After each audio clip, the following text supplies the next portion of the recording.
Hi, I'm Cheryl Parker. Welcome to Pathways to Empowerment. The grief tip I want to share with you today is that grief is about more than death. Normally grief is just associated with someone dying, but people experience loss all the time that invokes grief feelings. Grief is merely the feeling of something has ended, and you have those feelings of loss. And sometimes when you have an ending to a situation, you're happy about it and sad too. So then you have some conflicting feelings on top of that.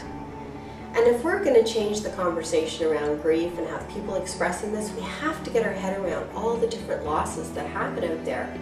I'm going to list a bunch of losses. See if you can relate to any of these.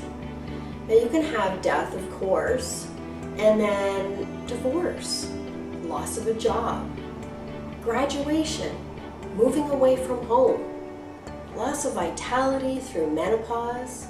You can have a house fire and lose possessions. You can, move to a different location.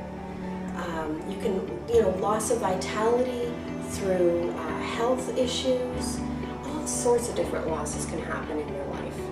And, if you're walking around in the human race, you're walking out there living and you're experiencing loss.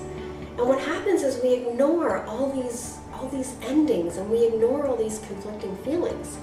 And this can give us an impact in our life. It robs us of aliveness and joy in our lives. And I'm going to talk a little bit more about the impacts of walking around with these unresolved feelings of loss in the next episode. So stay tuned and share these grief tips with loved ones that are experiencing loss if they can benefit from them. The website and the email address will be in the description of the video, so feel free to check that out and feel free to email me if you have any questions. I'm going to leave you with a quote from an unknown author. There are things that we don't want to happen and have to accept.